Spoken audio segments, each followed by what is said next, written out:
प्रभु श्री राम जी जब हमरा घरे आइब, प्रभु श्री राम जी जब हमरा घरे आइब, रहिया में फूलावा बिछाइब, माता सेवरी जैसे घरवा अंगनावा सजाइब, माता सेवरी जैसे रहिया में फूलावा बिछाइब। प्रभु श्री राम जी जब हमरा घरे आइब, प्रभु श्री राम जी जब हमरा घरे आइब, रहिया में फूलावा बिछाइब, माता सेवरी जैसे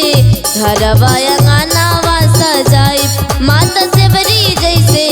रहिया में फूलावा बिछाइब।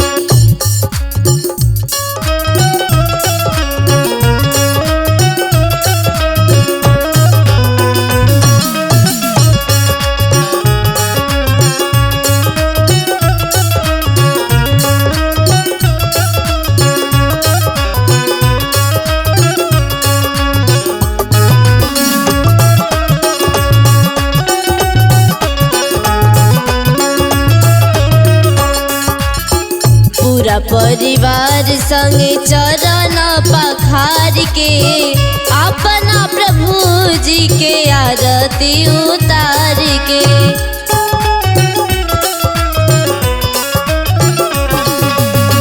पूरा परिवार संगे चरण पखार के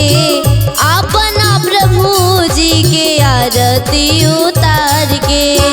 ऊंचे सिंहासन आसन लगाइब, ऊंचे सिंहासन आसन लगाइब, रहिया में फूलावा बिछाइब, माता सेवरी जैसे घरवा अंगनावा सजाइब, माता सेवरी जैसे रहिया में फूलावा बिछाइब।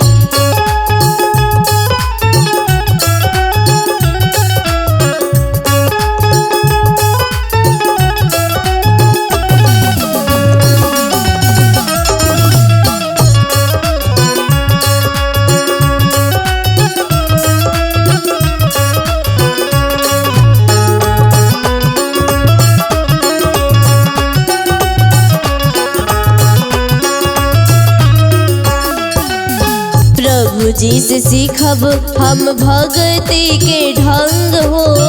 संत लोग संगे हम करब सत्संग हो।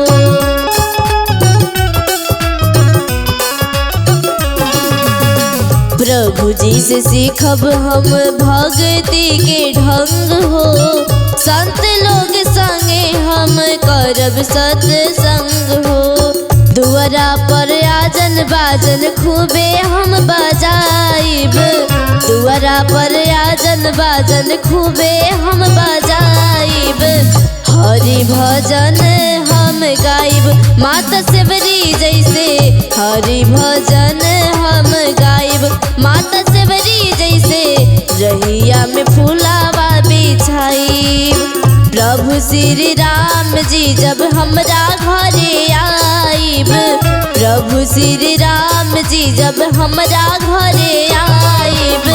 रहिया में फूलावा बिछाइब, माता सेवरी जैसे घरवा अंगनावा सजाइब, माता सेवरी जैसे रहिया में